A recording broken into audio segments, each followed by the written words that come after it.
Step inside my twisted world where heroes will collide. Villains aren't the only evil, there are no fucking sides. Every match will test their stats, every loss and win are weighed. Any chance they thought they had could all end up in vain on Combo Breaker. When it comes to fiction, heroes can come in a variety of different sizes, shapes, and styles. Which, as you can imagine, is pretty important. Especially with all the strange villains that come up in these universes. I mean, just some of the villains we've used or mentioned on the show are incredibly weird. Oh yeah, I mean, we've covered King K. Rool, a crocodile with like 3 or 4 different personas, Ganondorf, a giant pig sorcerer who's also the incarnation of a super demon, and the Tattletale Strangler, who strangles fish to death. And so many other weird villains. Like, honestly, the shit we cover on this show gets really weird. Ugh, the Tattletale Strangler. Look, I like to forget we even used him on this show. Anyway, with all those strange threats roaming the earth, it's gonna take some pretty impressive and buff heroes to beat the shit out of them. Or, you know, we could always just send in some children. That would always work. What? Oh, son of a bitch, are we seriously using her again? Fine, let's just go ahead and introduce today's 2 combatants. Kid Goku, the masterful martial artist and one of the last living Saiyans from Dragon Ball. And Blossom, Cartoon Network's perfect, powerful little girl from the Powerpuff Girls. I'm Grifflepuff, your badass and nerdy host. And I'm Nameless Co-host. Yes, that's my name, at least until he comes up with something better. And we're here to analyze these 2 rather young but incredibly strong combatants to their fullest to find out who would come out on top in a fight to the death. Imagine, if you will, you're an alien on a distant planet, and you just had a kid with your lovely wife not too long ago. What kind of alien are we talking about here? Because no one, and I really mean no one, would ever call a xenomorph lovely, let alone have standards low enough to fuck one. Not that kind of alien. Anyway, imagine now that a strangely phallic-looking alien dictator has come to your planet and is going to blow that shit up. Obviously, you'd want to escape, but oh no, this is a fictional hero's origin story, so logically there's only one escape pod that remains, and it's only big enough for a newborn baby, for some reason. Who the fuck designs an escape pod that can only fit a single newborn baby? That is just messed up. Well, yeah, but that's the origin story of Son Goku. As one of the last remaining Saiyans, Goku was sent to Earth with one order: to protect humanity! Actually, no, it was essentially the opposite, as he was sent to wipe out all life on Earth. By the end his adopted grandpa Gohan showed up, he almost immediately dropped Goku on his head and, you know, made him forget literally everything. Because apparently parenting in fiction means you're a dipshit or you're gonna die really early in the story. And we trusted this guy to raise a baby super alien? Well, yeah, and he did a mostly good job. He taught Goku how to be a mostly respectable young boy and even taught him some martial arts skills. Which is good, because Gohan up and died, leaving the boy with the monkey tail alone in the forest with a 4-star Dragon Ball. But hey, with those martial arts skills, Goku should be able to live alone in a fucking dinosaur-infested forest. Why the hell are there dinosaurs in the future? I don't know. The time period doesn't really line up at all here. And honestly, if I had to guess, it's probably just because it looks cool to have a dinosaur fight Goku. Anyway, fast forward a bit, and a young blue-haired 16-year-old girl by the name of Bulma shows up looking for the Dragon Ball. And upon realizing Goku has it, she tries to offer him a deal almost immediately. If he gives her the Dragon Ball, then Goku can take a look at her exposed panties. That seems very much on the not legal side of things. Well, fortunately, Goku turned down that offer, which is a good thing because, otherwise Dragon Ball would have just been a series about Goku sitting in jail. Anyway, Goku then agrees to join Bulma as long as he gets to keep the 4-star ball, and thus Bulma and Goku head out on a quest to find the rest of the Dragon Balls. But if Goku's going to find these Dragon Balls, he's gonna need to be ready for everything that comes his way. Like dinosaurs, the military, robot assassins, and so much more. And this is when Goku's training with Master Roshi and Mr. Popo comes in real handy. As Goku may have known the basics of combat courtesy to Master Master Gohan, he still needed to improve his skills drastically if he was going to help Bulma get the remaining Dragon Balls. Luckily, he learned to do all sorts of cool shit from his training with the live-action Ninja Turtle himself, Master Roshi, as well as his training with Mr. Popo. I'm pretty sure Michael Bay was not the one who made Dragon Ball. I mean, have you seen Dragon Ball Evolution? That movie had shitty effects, explosions, a turtle man, and a green guy. That essentially makes it the exact same movie. Oh god, get that shit off the screen! Let's just get into Goku's techniques, such as creating afterimages that he can use to trick his foes into attacking where Goku was, rather than where he is. Think of it like one of those cool mirror scenes in a movie, but it doesn't require Goku to set up in a really elaborate room of mirrors, and he can make multiple images at once. Another fucking character who makes afterimages? You know what, let's just focus a bit more on Goku's more original and unique attacks. Well, starting things off with his martial arts techniques would be his crazy fist fighting style, where Goku moves and acts like a wild animal before striking his foe while they're off guard. Essentially, think of it like the kid-friendly version of the drunken fist fighting style that Master Roshi used to beat the shit out of Kid Goku earlier in the exact same fight. With Goku's Dragon Throw, Goku grabs his enemy by any appendage that he can get a hold of. Oh god, guard your dick! I meant an arm, leg, tail, or antenna. Well, I mean, you can't tell me that Boo's antenna doesn't look phallic. I mean, his whole body looks like a dick, to be totally honest, but my point still stands. Anyway, Goku then spins his foe around by the appendage before throwing them through the air, and sadly, unlike Mario, who has a very similar throw, Goku does not immediately go for a forward aerial afterwards. As bitchin' as that would be, he doesn't do it. While he may lack a dunk-style forward aerial like Mario, he still has plenty of other cool attacks, such as his 8-arm technique that he made during his fight with Tien just to flex on Tien's 4-armed attack. Basically, with this move, Goku moves his arms so fast that it appears that he has, well, 8 arms. Or Goku can always use his signature rock, scissors, and paper attack, where Goku yells out, John Ken, before punching his foe in the face, poking their eyes, and then palm striking them. Hence the rock, scissors, and paper aspect. Which hurts to say because it just goes against my nature. Why couldn't they have called it rock, paper, scissors, damn it? But that's not the stuff you guys care about, as Goku's famous for his power to manipulate ki energy. And while he can do this as a kid, it is only limited to 4 techniques. His first one being the ability to sense the ki of others, allowing him to always keep track of his opponents Spider-Man style. And the second of these 4 would be his Kaya attack, which is an invisible ki-based attack that knocks people back, dealing only minor amounts of damage. Kinda like Farrah's concussive missiles from Overwatch, but you know they're useful for more situations than just next to the ledge. But Kid Goku's 2 most powerful ki techniques are the Solar Flare, where Goku creates a flash of bright, blinding light to blind his foes like a camera on steroids, and by far his most famous and iconic attack, the Kamehameha. With his signature Kamehameha, Goku fires a large blue beam of ki energy to deal devastating damage to his enemies. And you know, it's also the inspiration for like every energy projectile from then on. Fuck you, Akira Toriyama, for making the Hadoken. I can't tell you how many times I've been lamed down the corner by a Ryu. What does a Zangief to even do against that? I mean, you could try picking a different character, but that's besides the point. This thing can also break the 4th wall. Like, it's actually broken a manga panel, and what the hell? How do you even do that? But Kid Goku does have one last trick up his sleeve. You see, if Goku were to look at a full moon while he still has his tail, then he'll undergo a mighty transformation. Oh my god, I didn't know we were including GT. Oh man, Blossom's gonna fucking die. But no, not Super Saiyan 4. Let's just not talk about GT ever again. What I was talking about was the Ozaru, or for all of us dub-watching pieces of garbage, the Grade 8 form. In the Grade 8 form, Goku gains a 10-time strength boost, as well as the ability to shoot lasers from his mouth Godzilla style. Which totally contradicts his King Kong-esque inspiration, but I mean, he's still a massive kick-ass monster in this form, so I mean, I can't complain that much. On top of all that, Goku wields the Power Pole, a magical staff that has the power to extend infinitely. Which, as you can imagine, is great for tons of things, like hitting people far away, getting things off of high shelves, and of course, pleasuring the lady. Whoa, buddy, I can't imagine that would feel good. It's made of solid wood. And, have you met Goku? He's way more interested in punching people than getting it on. Honestly, I'm just shocked he had 2 kids when he grew up. Say what you want, but Goku has officially shoved this thing up a guy's ass at one point. So, I mean, it definitely has its uses. What? No, he hasn't. What are you even talking about? Oh, God, oh, that's horrific. Get that off the screen. Oh. But that's enough about Goku's powers and weapons of choice. Let's see what this little guy's actually accomplished. Well, Goku, even as a child, was insanely strong, as early on he was able to beat Yamcha and easily demolish Pilaf's castle. And he's even managed to take down and defeat General Blue and Mercenary Tao and even Tien.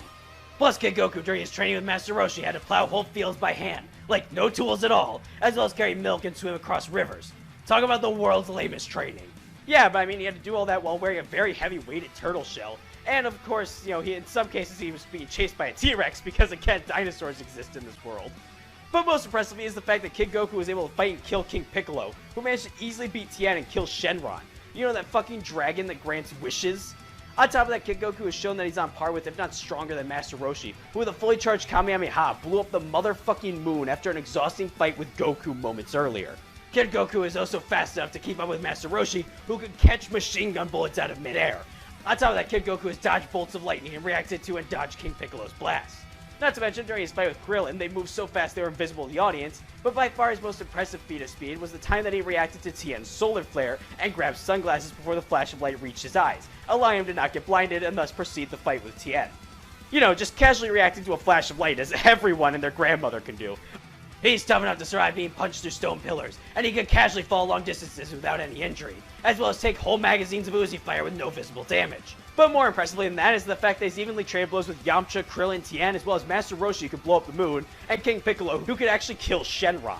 On top of that, Kid Goku is a master martial artist, as he's managed to beat King Piccolo and Master Roshi who have hundreds of years of experience over him, and Goku is able to single-handedly take down the military. But that skill does come with the fact that Goku is a dumbass in almost every other regard.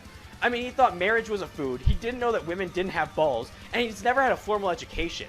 I mean, there's just so many times that we could use to show you just how stupid Goku is. But at the same time, he shows such extraordinary feats of intelligence while in combat that it's very contradictory, like the time they stole sunglasses during the fight with Tien to make sure he wasn't blinded and thus caught off guard. Dumbassery and geniusness aside though, Kid Goku isn't perfect. He can only transform into his grade 8 form if there's a full moon out, and if someone cuts off his tail, he will immediately revert back to normal.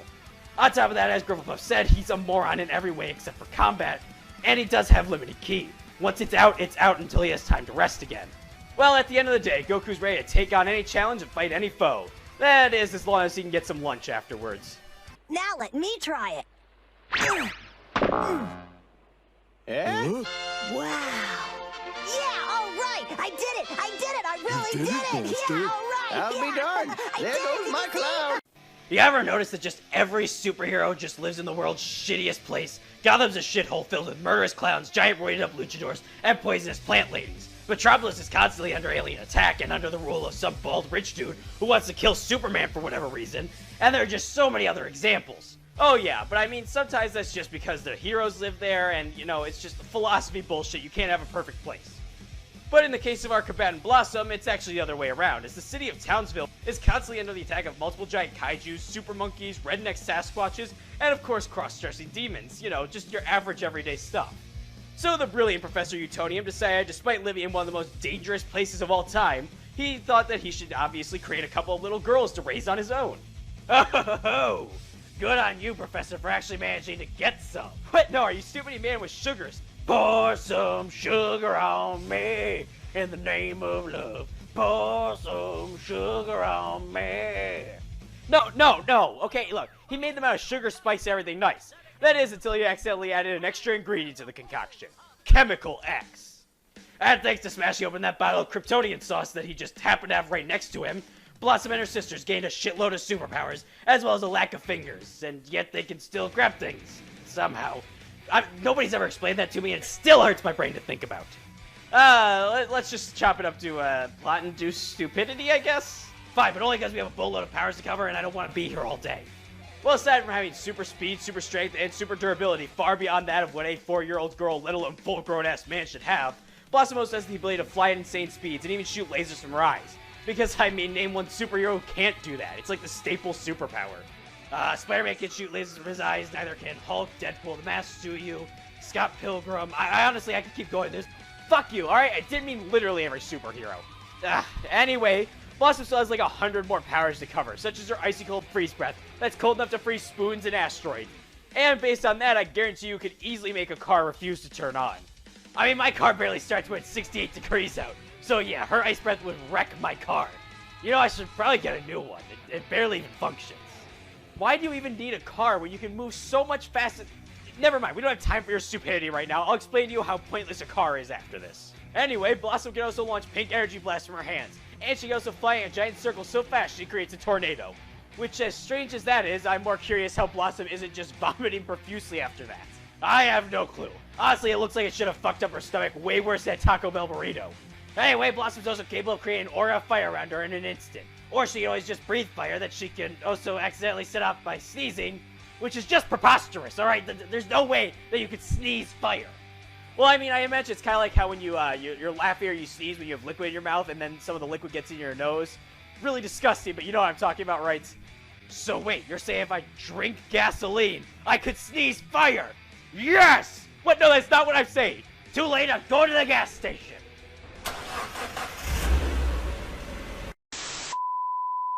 Oh, God. I feel like Cartoon Network right now. What the hell does that even mean? I'm slowly dying and it's my fault for doing some stupid shit.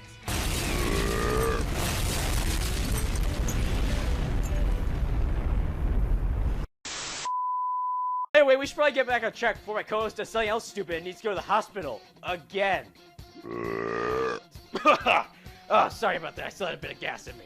Anyway, let's get back to what Blossom could do, as she also has her super breath that allows her to inhale things towards her, or blow things away with so much force that she can put out every birthday candle at once, even that really fucking stubborn one in the back. I just wanted to make a wish for my pony, damn it! Well, Blossom also has the power to launch lightning from her hands. That is more than capable of frying her foes and shattering concrete. because apparently Pokemon's full of shit and electricity can do things against ground type. With her Sonic Scream, Blossom can yell with so much force she can destroy buildings and kill any headphone users in mere seconds. And by shaking at insane speeds, she can legitimately turn invisible. Which doesn't make any damn sense, because I mean every time I shake my drink it blows up in my face instead of disappearing. Well, I mean, have you tried shaking the soda even faster? No, I haven't. That's a great idea. I know what I'm doing after this.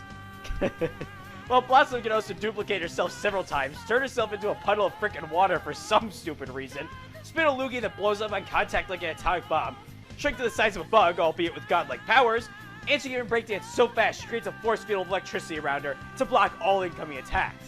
I guess you could say her dancing skills are electric.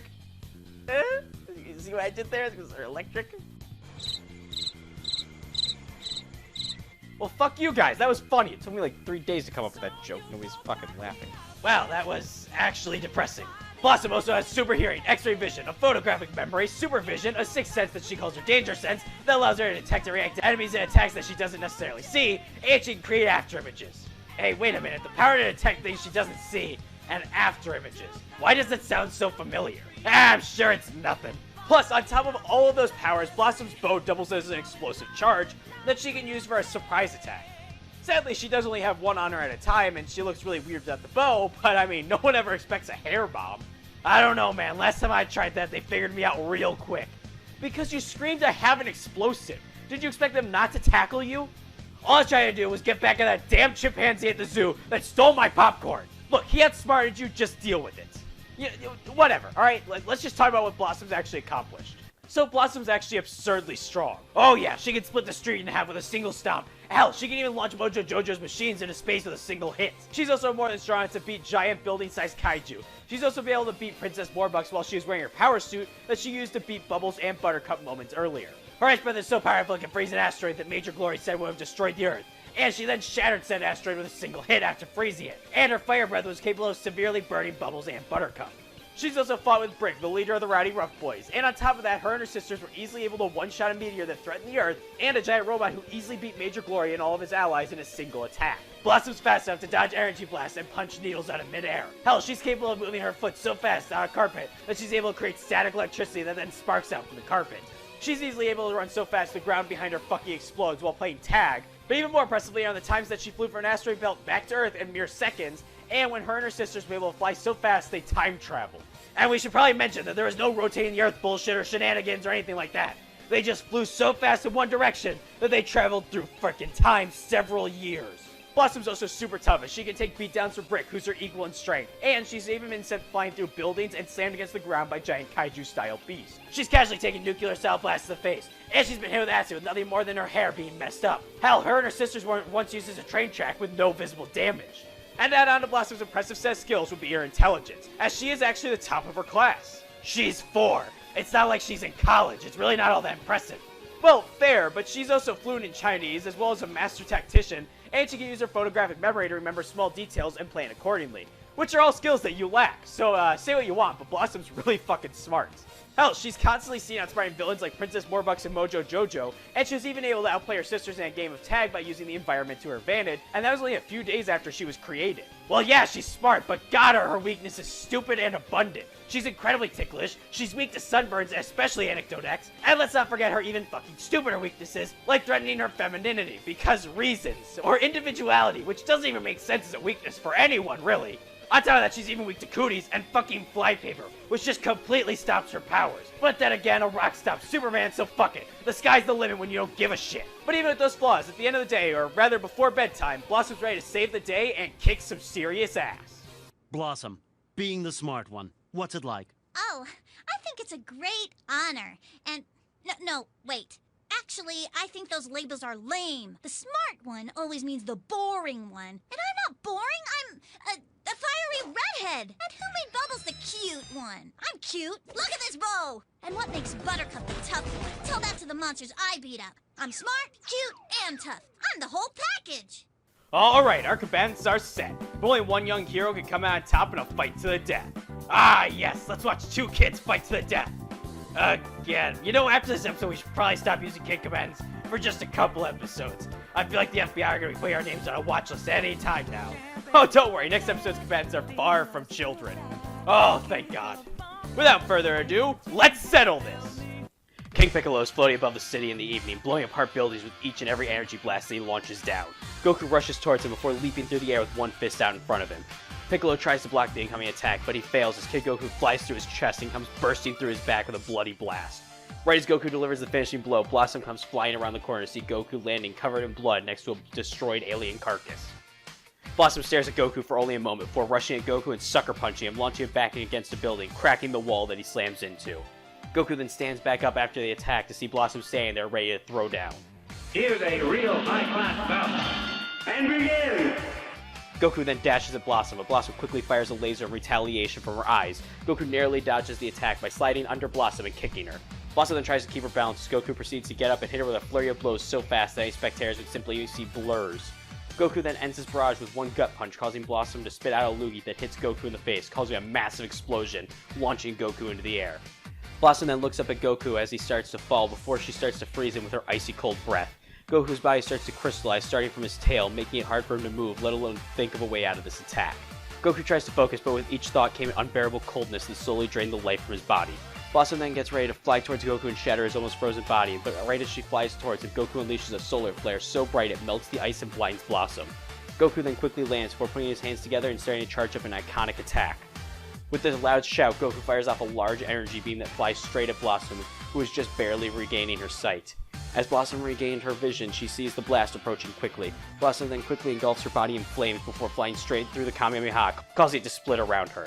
As Blossom approaches, Goku starts to sweat from all the incoming heat. Blossom then gets ready to land a devastating kick, but as she flies closer to Goku, he grabs his power pole and extends it out, jabbing Blossom in the stomach, knocking her out of the air.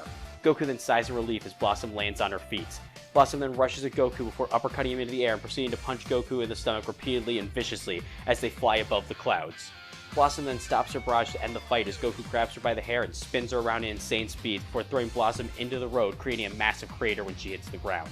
Goku then laughs as he realizes he accidentally took off her bow, but he stops laughing when he hears a ticking noise coming from it. As he falls, he looks down at the bow as it counts down from 3 before exploding, launching Goku into the street, creating another large crater. Both Blossom and Kid Goku then stand up confident. They now know what they need to do as they both smile and look at each other, getting ready for another clash. Blossom starts to shoot a blast of lightning at Goku, but Goku quickly starts spinning his power pole, causing the lightning to spark out in different directions. But while he was distracted, Blossom stomped on the ground, causing it to shake and splitting the street, causing Goku to fall down and look directly up in the sky, where there's now a full moon directly above. Goku's body then starts to grow and mutate, leaving Blossom utterly confused. Blossom then stares at Goku, trying to figure out what's happening as he transforms into the mighty Ozaru. Blossom then quickly remembers back to earlier in the fight when she used her ice breath, as she quickly starts to freeze the Ozaru. Goku then swings at Blossom as she continuously flies around him, immobilizing Goku with her ice breath. As he charges his attack, Blossom then starts to shake before vanishing into thin air. Goku then fires his blast all around him in anger and confusion as Blossom then flies to his back and blasts Goku's tail clean off with a single blast of energy from her hands. As Goku's body starts to revert back to normal, Blossom then grabs him before throwing him into the air and flying at him full speed, tearing Goku's body apart. Blossom then lands with Goku's bloody body next to him, torn into pieces. Oh, God, did we really have to split him in half? What the fuck, man? That was so unnecessary.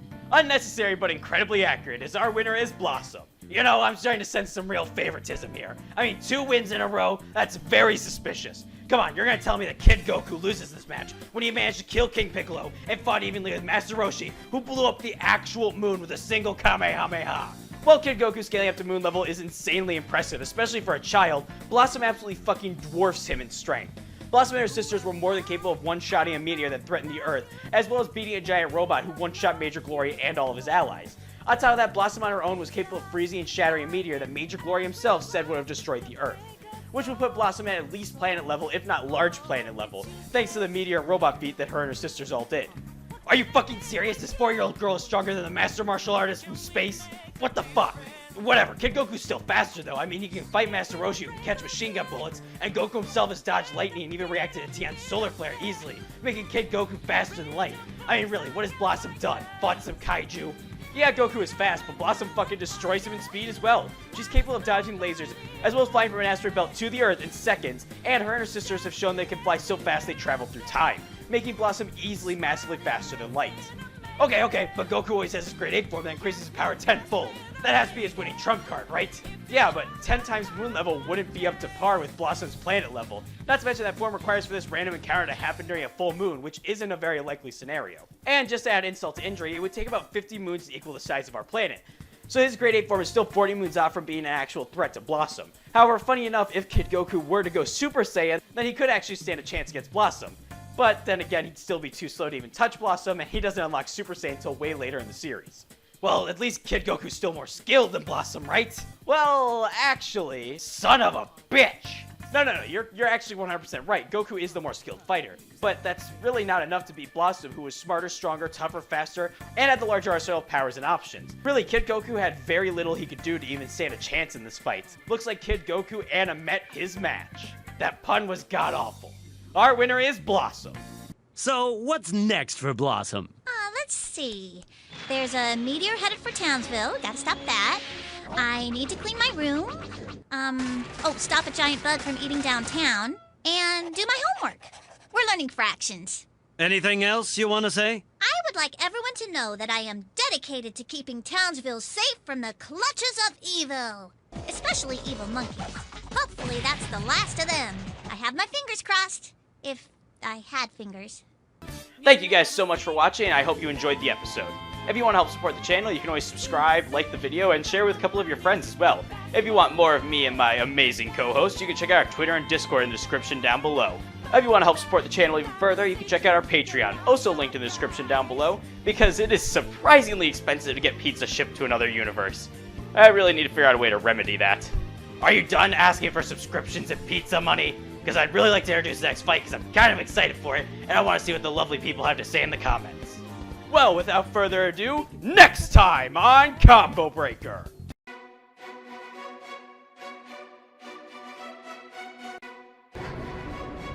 I am here.